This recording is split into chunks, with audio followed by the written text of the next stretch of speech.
모두 자리에서 일어나셔서 하나님의 말씀 함께 받도록 하겠습니다. 역대상 4장 9절로 10절까지 말씀입니다.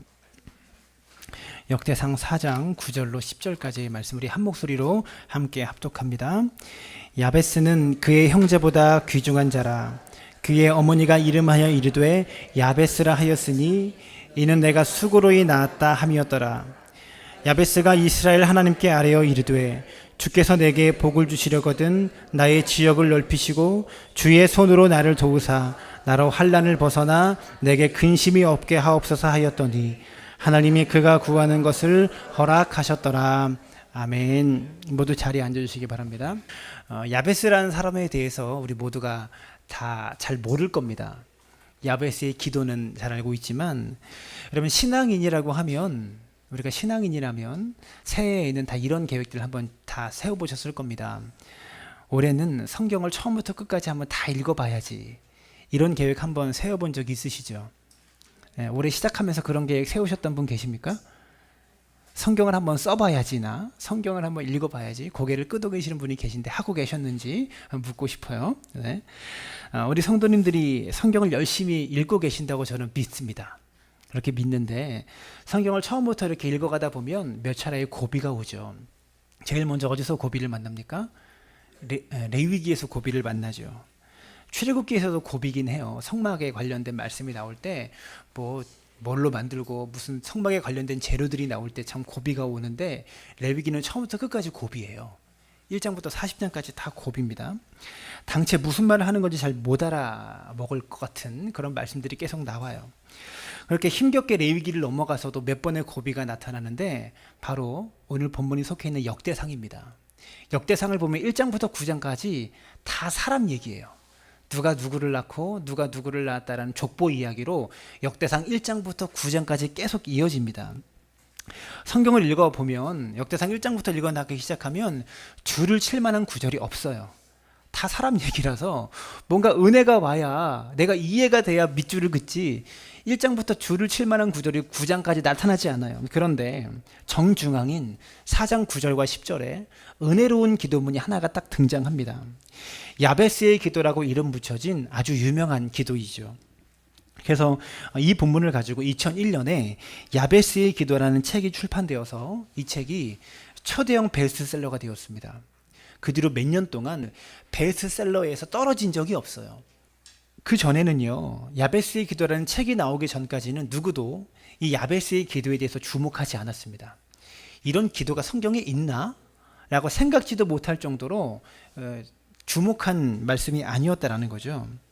이름이 많이 나오는 역대상 1장부터 9장 사이에 있었던 구절이기 때문에 사람들이 그냥 다 지나치는 구절이었지 누가 설교하지도 않았던 그런 구절이었습니다. 불과 2시간만 딱 앉아서 책을 읽으면 쉽게 읽을 수 있는 야베스의 기도라는 책입니다. 이 책으로 인해서 이 책의 저자인 브루스 윌킨슨이라는 사람은요 아주 유명한 사람이 되었고 우리나라에서도 인기 있는 그런 책이 되었습니다. 이 책으로 인해서 야베스의 기도라는 책은 기독교인들이 꼭 읽어야만 하는 대표적인 책으로 인식되어 온 것이 사실입니다. 그리고 집집마다 혹은 가게마다 야베스의 기도에 이런 기도문에 액자를 걸어놓은 가게나 그런 집들이 많이 있죠. 그런데 오늘 본문인 야베스의 기도를 우리가 다시 한번 좀 되짚어보고 이 기도가 의미하는 것이 진짜 무엇인가를 한번 생각해 보았으면 좋겠습니다. 야베스의 기도문 마지막에 이런 말씀이 나오죠. 하나님이 그가 구하는 것을 허락하셨더라. 우리 한번 4장 9절부터 10절까지 다 한번 읽어볼까요? 처음부터 끝까지 시작. 야베스는 그의 형제보다 귀중한 자라. 그의 어머니가 이름하여 이르되 야베스라 하였으니 이는 내가 수고로이 낳았다 함이었더라. 야베스가 이스라엘 하나님께 아뢰어 이르되 주께서 내게 복을 주시려거든 나의 지역을 넓히시고 주의 손으로 나를 도우사 나로 환난을 벗어나 내게 근심이 없게 하옵소서 하였더니 하나님이 그가 구하는 것을 허락하셨더라. 브루스 윌킨스는 야베스의 기도라는 책에서 이 말씀에 있는 기도문을 매일 마음을 담아 기도하면 야베스처럼 우리가 복을 받게 될 것이고 영토가 넓어지는 복, 재산과 영향력이 커질 것이고 불행을 당하지 않는 고통 없는 삶을 살게 될 것이다. 이렇게 이야기했습니다. 그리고 이 책이 하도 유명해져 가지고요, 교회 가면 청년들이 이 책 이야기를 많이 했고, 교회 목사님들도 이 야베스의 기도를 가지고 설교를 많이 하실 정도로 그렇게 유행했었던 기억이 저도 납니다. 그래서 이 책을 읽었던 기억이 나요.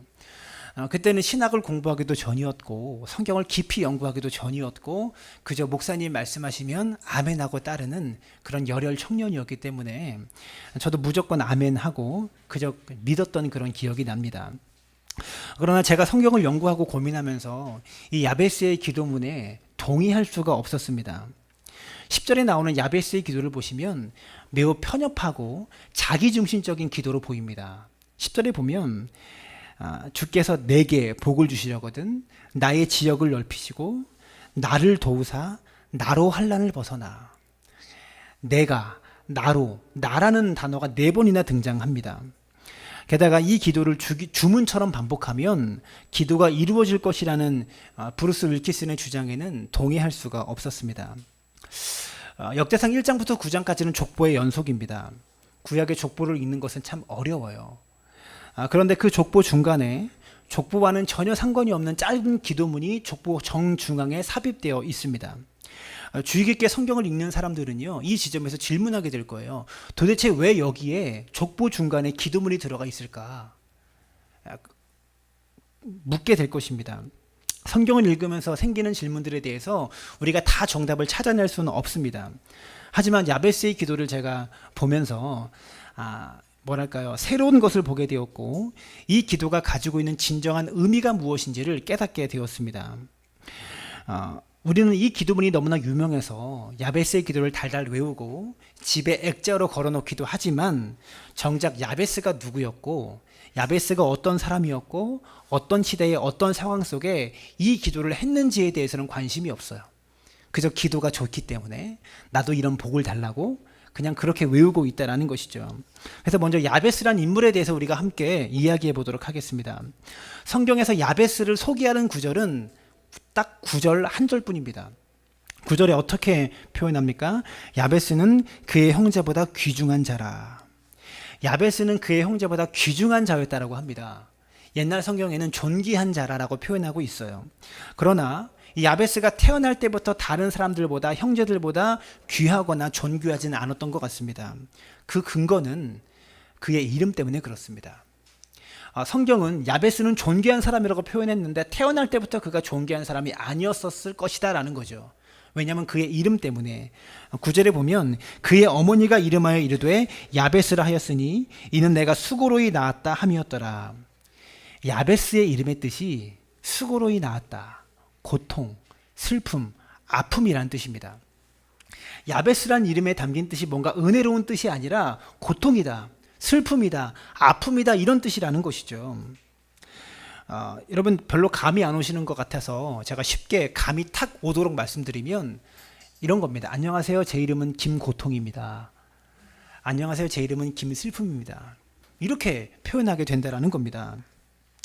뭔가 탁 와닿죠. 인생의 사연이 있고 곡절이 있는 이름이다라는 거죠. 의미가 깊게 담겨있는 이름이다라는 겁니다. 여러분 야베스가 살면서 얼마나 많은 놀림 받았겠어요, 이름 때문에. 안녕 고통아, 안녕 슬픔아, 이렇게 불리게 되는 것인데, 여러분 저도 이름하면 제 삶의 에피소드가 많은 사람입니다. 제 이름이 진석이잖아요. 끝에 석자가 무슨 석자인 줄 아세요? 네, 돌석자입니다. 앞에 진자는 무슨 진자인지 아세요? 네, 참진은 아니고 진정할 진입니다. 네. 이게 뭔가 좀 진압할 진, 진정할 진 이런 뜻인데, 이 진정할 진이 뭐 진짜 뭐 그런 의미로 이렇게 받아들여지잖아요. 사람들이 뭐라고 부르냐면 진돌이라고 불렀습니다. 진짜 돌. 근데 초등학교 딱 들어가면, 국민학교 들어가면 국어 시간에 그 남자 이름은 뭐가 나오죠? 철수, 영철이, 이런 이름이 제일 많이 나오는데 개 이름은 뭐가 나오는지 아세요? 진돌이가 제일 많이 나와요. 개 이름으로 꼭 진돌이가 나와요. 그래서 친구들이 저를 늘 진돌이라고 놀렸습니다. 그리고 저희 집 앞에, 저희가 마석 우리에 제일 처음에 들어와서 살았는데 그때는 아무것도 없었어요, 집 앞에. 그래서 공터에다가, 저희 집 바로 문 앞에 공터에다가 할아버지께서 개를 키우셨는데 개 이름이 진돌이에요. 걔 이름을 진돌이 진순이라고 지었어요. 남자놈 여자놈 이렇게 수컷 암컷 이렇게 해서. 그래서 할머니가 진돌아 밥 먹어, 걔를 풀어놓다가 진돌아 밥 먹으라고 그러면 걔가 뛰어와요. 그럼 제가 쳐다보게 돼요. 이렇게 놀림 받았던 적이 많이 있습니다. 그런데 여러분, 부모가 자녀의 이름을 지을 때는요, 뭔가 마음을 담아서 이 아이가 이렇게 살았으면 좋겠다라는 그런 뜻을 가지고 이름을 짓잖아요. 근데 왜 이름을 야베스라고 지었을까? 왜 고통아, 왜 슬픔아 이렇게 이름을 지었을까? 성경에 설명하는 이유는 바로 이것입니다. 9절에 그의 어머니가 이름하여 이르되 야베스라 하였으니 이는 내가 수고로이 낳았다 함이었더라. 여러분 생각해 보세요. 애를 낳는데 수고롭게 안 낳는 애가 어디 있어요? 애를 낳는데 수고 안 하고 안 낳는 애가 어디 있겠어요? 아이가 다른 애보다 머리가 좀 커서 낳는데 좀 오래 걸리고 힘들었을 수는 있지만, 그렇게 힘들게 낳았다고 너는 나를 수고롭게 만들었으니까 너는 이름은 김고통이야, 너 최슬픔으로 해, 이렇게 이름 짓지는 않았을 거 아닙니까? 세번역 성경은 이렇게 번역했습니다. 야베스는 그의 가족들 중에서 가장 존경을 받았는데 그의 어머니는 고통을 겪으면서 낳은 아들이라고 하여 그의 이름을 야베스라고 불렀다. 야베스의 어머니가 어떤 고통을 겪었을까? 사실 야베스가 겪었을 고통에 대한, 야베스의 어머니가 겪었을 고통에 대한 단서가 성경에 나와요. 무엇이냐면 다시 성경을 읽어보면 9절에 그의 어머니가 이름하여 이르되라고 표현하고 있죠. 여러분, 당시 이스라엘 문화 속에 사는 사람이라면 이 구절을 딱 보면 당연히 힘들었겠다라고 생각할 만한 그런 구절입니다. 왜냐하면 이스라엘 사회 속에서 자녀의 이름은 누가 지을까요? 아빠가 지을까요? 엄마가 지을까요? 아빠가 지어요. 어머니가 자녀의 이름을 지을 수 있는 권한은 있지만 그 이름을 결정할 수 있는 권한은 아버지에게 있어요. 아버지가 허락해야만 자녀의 이름을 결정할 수 있다라는 겁니다. 대표적인 예가 창세기 35장에 나와요. 야곱의 아내가 둘이 있었죠. 레아와 라헬이 있었습니다. 레아는 자식을 많이 낳았는데 라헬은 자식을 못 낳고 요셉 하나 낳았어요. 근데 요셉이 어떻게 됩니까? 죽었다는 소식을 야곱이 들어요. 그래서 어떻게 하냐면 라헬과 다시 한번 아들을 낳는데 라헬이 임신을 했잖아요. 출산을 시작한과 동시에 라헬이 죽어가기 시작합니다. 애를 낳으면서 라헬이 죽어가는 거예요. 그래서 라헬이 출산을 하면서 아들의 이름을 베논이라고 짓기를 원합니다. 베논이라는 이름의 뜻은 슬픔의 아들이라는 뜻입니다. 내가 죽어가면서 지금 아들을 낳는다고 해서 슬픔의 아들이야, 이렇게 이름을 지으려고 해요. 그때 야곱이 허락하지 않아요. 그럴 수 없다. 그래서 베냐민으로 이름을 바꿉니다. 베냐민의 이름의 뜻은 행복의 아들, 오른손의 아들, 이런 뜻이 담겨 있어요. 무엇을 말해줍니까? 이름을 지을 수 있는 최종 권한은 아버지에게 있다는 뜻입니다. 아버지가 없을 경우에만 어머니가 이름을 지을 수 있었던 것이죠. 사무엘상 4장에 보시면 엘리와 그 타락한 제사장 엘리와 그의 가문의 이야기가 나오는데요. 엘리의 두 아들이 홈리와 비느하스가 있었어요. 엘리가 제사장이었고 홈리와 비느하스 역시 제사장이었는데 이 두 아들도 다 타락한 제사장이었습니다. 그래서 이 가문 자체가 타락한 제사장 가문이었다라는 거예요. 그래서 하나님께서 이 아버지 엘리와 아들 홈리와 비느하스를 한날에 다 죽이십니다. 먼저 홈리와 비느하스가 전쟁 중에 죽게 돼요. 그 소식을 듣고 엘리가 의자에 앉아 있다가 목이 부러져 죽습니다. 근데 바로 그때 비느하스의 아내가 임신한 중이었어요. 그래서 비느하스의 아내가 남편 죽었지, 형님 죽었지, 시아버지 죽었지, 그의 인생이 얼마나 비참했겠어요. 애는 임신해 있지, 또 애는 출산해야지. 그래서 자포자기한 심정으로 자신 뱃속에 있는 아이의 이름을 이가봇이라고 짓습니다. 이가봇이라는 이름의 뜻은 이스라엘에게서 영광이 떠났다라는 뜻이에요. 아버지가 있었다면 절대로 허락할 수 없는 이름이었죠. 자식의 이름이 영광이 떠났다는 이름입니다. 그런데 아버지가 없었기 때문에 이가봇이라는 이름을 어머니 마음대로 결정할 수 있었다는 것이죠. 본문으로 돌아오면 여러분, 자식의 이름이 야베스입니다. 고통, 아픔, 슬픔입니다. 아버지가 있었다면 허락할 수 없는 이름입니다. 형들이 있었는데, 야베스는 형들이 있었죠. 형제들이 함께 있었는데 야베스를 임신하고 있는 어느 시점에 어머니가 출산이 임박하여서 남편이 죽었던 것 같습니다. 그래서 어머니가 아이를 낳으면서 너는 나의 슬픔이야, 너는 나의 고통이야, 내가 뱃속에 너를 임신하면서 참 수고를 많이 했어, 너는 나의 아픔이야. 그래서 이 아이의 이름이 야베스가 된 것입니다. 여러분 이해가 되십니까? 그러니까 태어날 때부터 야베스는 그의 형제들보다 존귀한 인생이 절대 아니었다라는 거죠. 아마 야베스의 어머니가 산후 우울증 아니었을까? 여러분 이 당시는 다 시집살이잖아요. 여자는 출가 외인으로 이 집안을 떠나는 것이잖아요. 그리고 형제들도 있죠. 그리고 임신까지 했죠. 집안일도 해야 되죠. 많은 삶의 무게 때문에 아마 그랬던 것 같아요. 자식의 이름을 이렇게 짓는다는 것은 쉬운 일이 아니죠. 아무리 어머니가 힘들게 낳았다고 할지라도.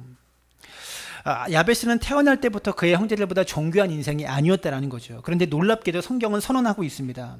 야베스가 나중에는 형제들보다 존귀한 자가 되었다. 태어날 때는 존귀한 자가 절대 아니었는데 그의 인생이 역전되었다라고 성경은 기록하고 있다는 겁니다. 그러면 야베스의 인생 속에 무엇이 그를 이렇게 존귀하게 만들었을까? 10절의 말씀 이렇게 말합니다.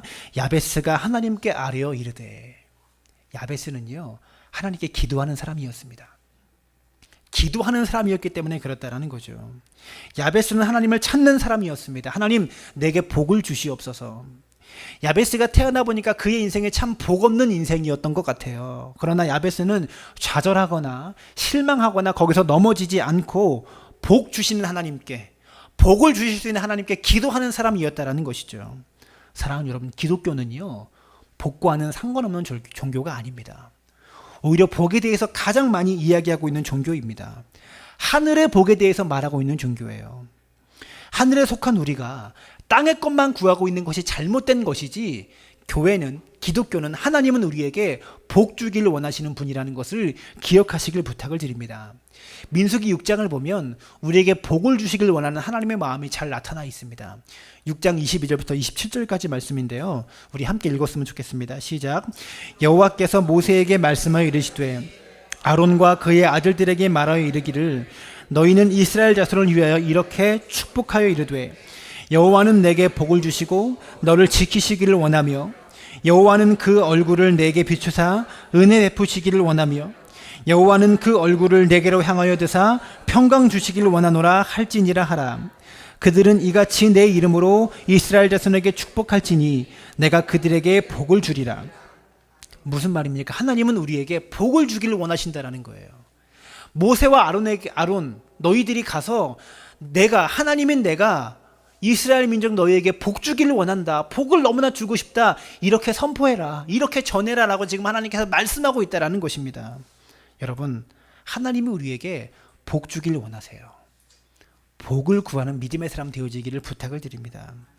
어쩌면 한 치 앞도 내다볼 수 없는 내 인생에 하나님의 도우심 없이, 하나님의 복 없이 살 수 있다라고 말하는 것이 교만 아닐까요? 여러분, 복을 달라고 기도하시기를 바랍니다. 그 기도가 야베스의 인생을 바꾸었던 것입니다. 여러분의 인생도 야베스처럼 역전되어지는 그런 역사를 경험할 수 있게 되기를 주님의 이름으로 축원합니다. 갈라디아서 6장을 보시면 7절과 8절에 이런 말씀이 있습니다. 스스로 속이지 말라. 하나님은 업신여김을 받지 아니하시나니 사람이 무엇을 심든지 그대로 거두리라.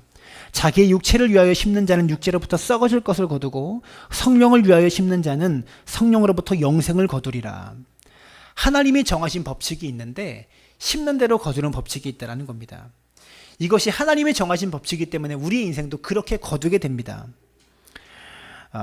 그러면 왜 우리가 심는 대로 거둘까요?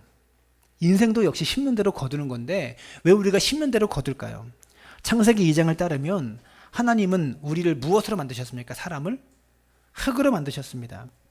여기에 비밀이 있습니다. 하나님은 많은 재료들 가운데 하필이면 흙을 선택해서 인간을 만드셨어요. 흙이 가진 속성이 무엇입니까? 심는 대로 거두는 것이 흙이 가진 속성이다라는 거죠. 흙에다가 콩을 심으면 콩이 납니다. 흙에다가 팥을 심으면 팥이 나오는 거예요. 이것이 흙이 가진 기본적인 속성이다라는 것이죠. 놀라운 일은 하나님께서 이 흙으로 우리 인생들을 지으셨다라는 사실입니다. 똑같습니다. 우리의 인생이 흙으로 만들어졌기 때문에 내가 무엇을 심든지 그대로 거둘 수밖에 없다라는 것이죠. 쉽게 얘기할게요. 초콜릿 복근을 원한다면, 제가 뱃살이 많이 나왔는데 점점 배둘레임이 되어가고 있는데요. 초콜릿 볶음을 원한다면 밤마다 라면 끓여 먹고 족발 시켜 먹고 피자 시켜 먹으면 여러분 초콜릿 복근을 제가 가질 수 있겠습니까? 뭐가 나와야 정상입니까? 똥배가 나와야 정상인 거예요. 심는 대로 거두는 것이기 때문에 그렇죠. 밤마다 그렇게 먹으면서 초콜릿 복근을 달라고 기도한다면 이게 하나님을 업신여기는 거라는 것입니다. 하나님의 법칙을 거스르는, 하나님을 업신여기고 스스로 자신을 속이는 행동이다라는 거예요. 우리의 인생은 힘대로 거둘 수밖에 없습니다. 내 삶도 내 인생도 내가 심어야 거두게 되지, 심지도 않고 하나님 달라고 하고 심지도 않고 거두게 달라고 말하는 것은 하나님을 업신여기고 스스로 자신을 속이는 일이라고 성경은 기록하고 있다는 겁니다. 사랑하는 여러분, 여러분의 인생에 선한 것으로 하늘의 복으로 심을 수 있게 되기를 주님의 이름으로 부탁을 드립니다. 야베스는요, 고통 중에 태어났지만 하나님께 복을 달라고 기도했습니다. 그러면 야베스는 어떠한 복을 구했을까?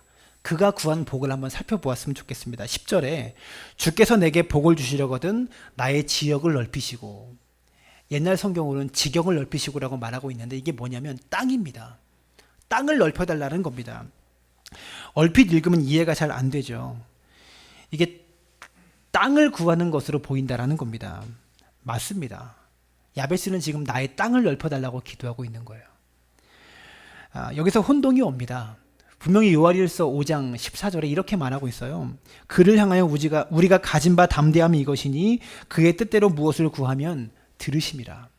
하나님의 뜻대로 무엇을 구하면 하나님이 들으신다고 성경은 기록하고 있어요. 그런데 야베스의 이 기도를 들으셨다는 것은 야베스가 땅을 달라고, 나의 땅을 좀 넓게 갖게 해달라고 기도했던 것이 하나님의 뜻에 합당했다는 거 아닙니까? 땅을 넓혀달라는 기도를 하나님이 기뻐하신다. 여러분 이해가 되십니까? 우리가 이렇게 기도하면 될까요? 하나님, 땅 좀 더 사게 돈 좀 주세요. 하나님, 지금보다 더 넓은 아파트로 이사 가게 해주세요.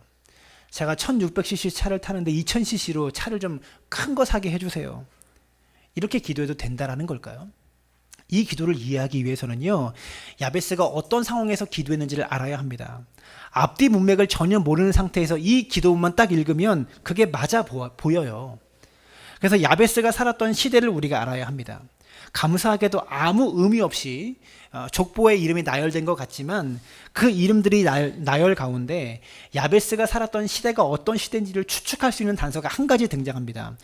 13절을 보시면 10절에 야베스가 나오는데 13절에 이 사람이 등장한다는 것은 거의 동시대의 인물이었다는 거겠죠. 그리고 13절에 나오는 사람보다 조금 앞선 한 10년, 20년 이 정도 앞선 사람이 야베스였겠죠. 그러니까 거의 동시대의 사람입니다. 13절에 누가 나오냐면 그나스의 아들 온니엘과, 너무 감사하게도 그나스의 아들 온니엘이라는 사람 때문에 야베스가 살았던 시대를 추측할 수 있어요. 여러분, 온니엘이 누굽니까? 이스라엘의 첫 번째 사사예요. 사사인데 이스라엘의 첫 번째 등장한 사사입니다. 사사기 3장 9절에 그나스의 아들 온니엘이 첫 번째 등장해서 이스라엘을 구원한 역사가 사사기 3장에 등장합니다. 그러면 사사기 시대는 어떤 시대일까요? 사사기 1장 1절에 가보시면 여호수아가 죽은 후에라고 기록되어 있습니다. 여러분 잘 들으세요. 하나님께서 이스라엘 백성들을 출애굽시키셨습니다. 애굽에서 포로 생활하다가 애굽에서 건져주셨어요. 40년 광야 생활을 누가 이끌어갑니까? 모세라는 지도자를 통해서 하나님께서 이끌어 가세요. 근데 모세가 죽어요. 가나안 땅에 들어가지 못하고 죽습니다. 이스라엘 민족이 위기를 만났습니다. 우리를 인도했던 지도자가 죽었어요. 그 다음에 가나안 땅 문 앞에서 모세가 죽고 이제 가나안 땅을 정복하는 정복 전쟁을 지휘했던 지도자가 누굽니까? 여호수아예요. 여호수아가 가나안 땅을 정복하는 정복 전쟁을 진두지휘해서 가나안 땅을 정복하기 시작합니다. 그런데 그 여호수아가 다 정복하지 못하고 죽은 거예요. 사사기 1장 27절부터 보시기 바랍니다. 사사기 1장 27절부터 보면 내용이 길기 때문에 여러분의 이해를 돕기 위해서 중간을 생략하고 주어와 동사만 제가 읽어드리겠습니다. 므낫세가 중간 내용 생략하고 마을의 주민들을 쫓아내지 못하며 가나안 족속이 결심하고 그 땅에 거주하였더라. 사사기 1장 29절 에브라임이 가나안 족속을 쫓아내지 못하며 가나안 족속이 그들 중에 거주하였더라. 30절에 스불론은 쫓아내지 못하며 가나안 족속이 그들 중에 거주하였더라. 아셀 족속이 그들을 쫓아내지 못하고 납달리는 주민을 쫓아내지 못하고. 계속해서 각 지파들이 가나안 거민들을 다 쫓아내지 못하였다고 계속해서 사사기 1장부터 나오기 시작해요. 그러니까 온니엘이 등장했던 이 시대는 이 온니엘보다 조금 나이가 많은 사람이 야베스였겠죠. 더 일찍 태어났으니까 아직 가나안 땅에 들어와서 땅을 다 정복하지 못했던 그런 때였다라는 거죠. 이스라엘 백성이 가나안 족속을 다 쫓아내지 못해서 하나님이 약속하신 땅에 가나안 족속이 우상을 섬기면서 살고 있는 그런 시대였다라는 것이죠.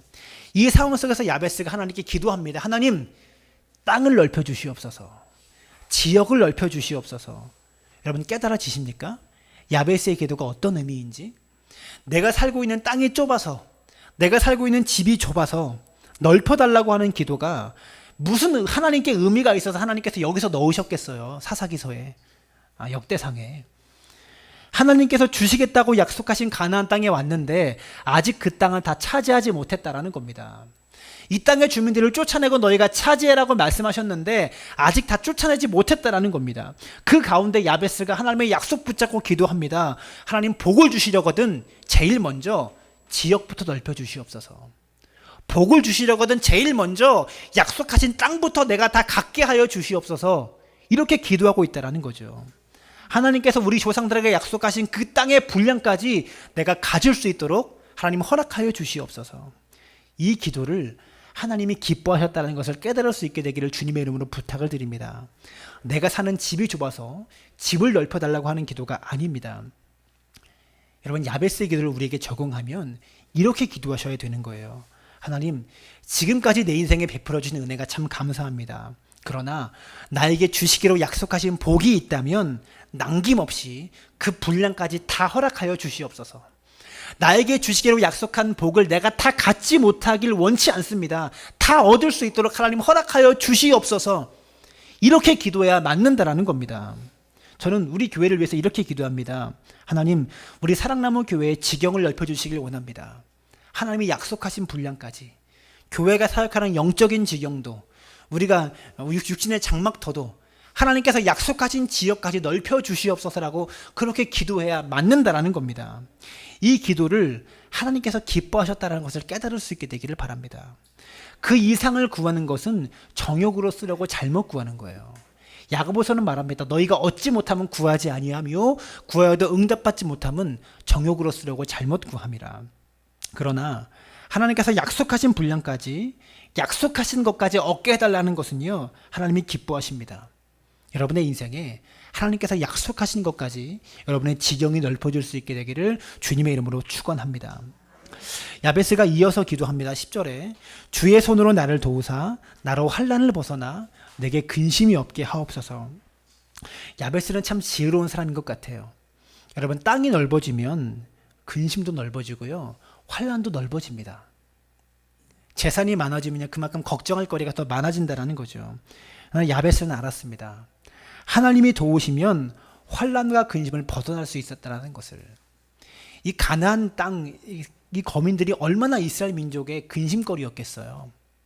이들을 쫓아내야 되는데 쫓아내지 못하니까 이들은 나름대로 구테타도 일으키고 전쟁을 계속하고 얼마나 근심거리와 고통거리가 되었겠습니까?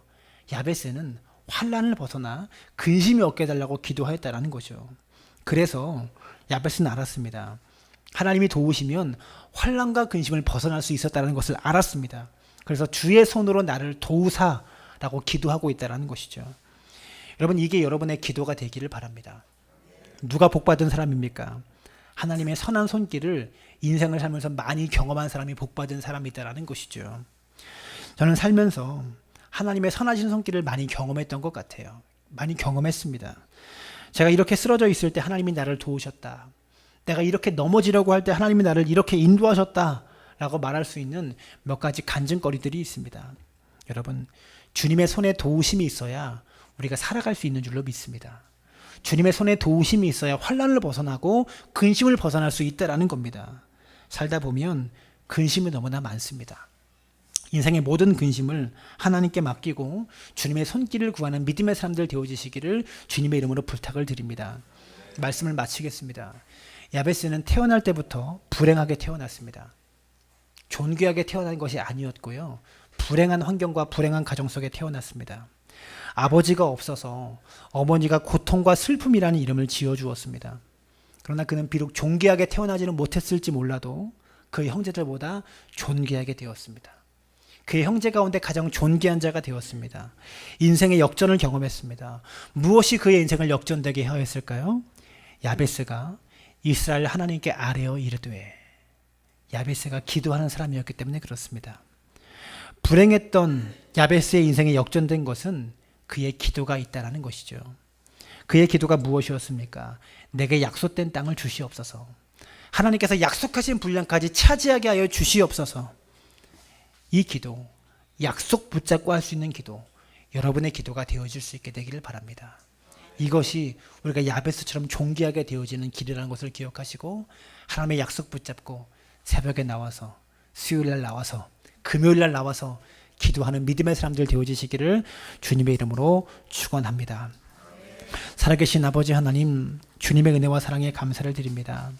우리가 야베스처럼 기도하는 사람, 하나님께 복을 구하는 사람, 약속하신 분량까지 얻기 원하는 믿음의 사람들 다 되어지도록 주님 우리 안에 역사하여 주시옵소서. 감사드리며 살아계신 예수님의 이름으로 기도드렸사옵나이다. 아멘. 우리 함께 야베스의 기도 함께 찬양합니다.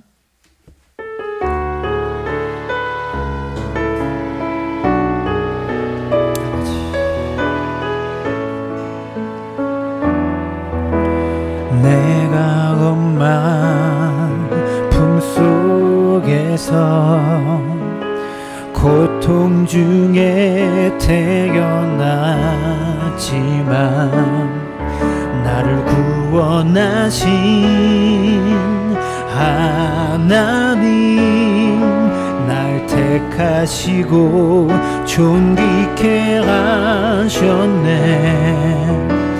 내 평생에 여호와를 섬기며 그 말씀만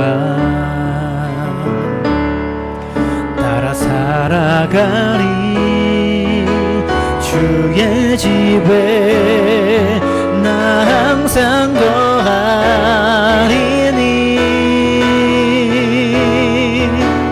원컨대 주께서 나에게 복에 복을 더하사 나의 지경을 넓히시고 주의 손으로 나를 도우사 나로 환난을 벗어나 근심이 없게.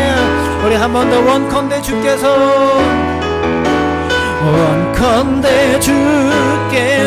나에게 복에 복을 더하사 나의 지경을 넓히시고 주의 손으로 나를 도우사 나로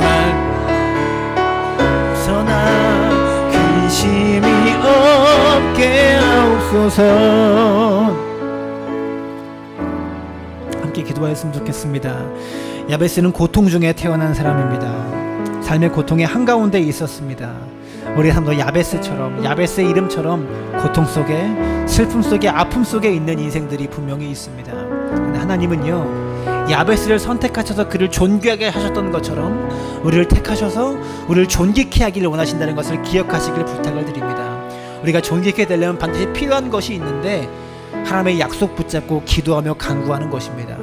여러분의 삶 가운데 기도가 있기를 바랍니다. 무릎 꿇고 하는 기도가 필요합니다. 부르짖고 외치며 하나님 달라고 하는 기도가 있어야 된다는 것이죠. 하나님 말씀하십니다. 너희가 간절히 나를 찾고 찾으면 내가 너희를 만나주리라. 우리가 하나님을 찾고 찾을 때 만나주시고, 너는 내게 부르짖으라 내가 내게 응답하겠고 내가 알지 못하는 크고 비밀한 일을 내게 보이리라고 말씀하셨습니다. 기도할 때 하나님이 주신다는 겁니다. 기도하면 얻게 하신다는 겁니다. 우리 삶 가운데 복에 복이 더해지는 역사가 있게 되기를 바랍니다. 이 복이 무엇입니까? 욕심이 아니라 하나님께서 약속하신 복입니다. 그 약속 얻기 위해서는 그 약속 붙잡고 기도하는 우리의 무릎이 필요하고 우리의 부르짖음이 필요하다는 것을 기억하시길 부탁을 드리고, 하나님, 야베스처럼 기도함으로 약속 붙잡고 하나님께 매달리며 간구함으로 하나님의 뜻이 그가 구하는 것을 허락하셨도다, 이 역사와 이 응답의 말씀 우리 삶 가운데 임하도록 하나님 역사하시고 함께 해달라고 이 시간 마음을 담아서 함께 기도하며 나아갑니다. 살아계신 아버지 하나님, 그 야베스처럼 기도하기를 소망하며 원합니다. 환난 가운데 있지만 나의 삶이 고통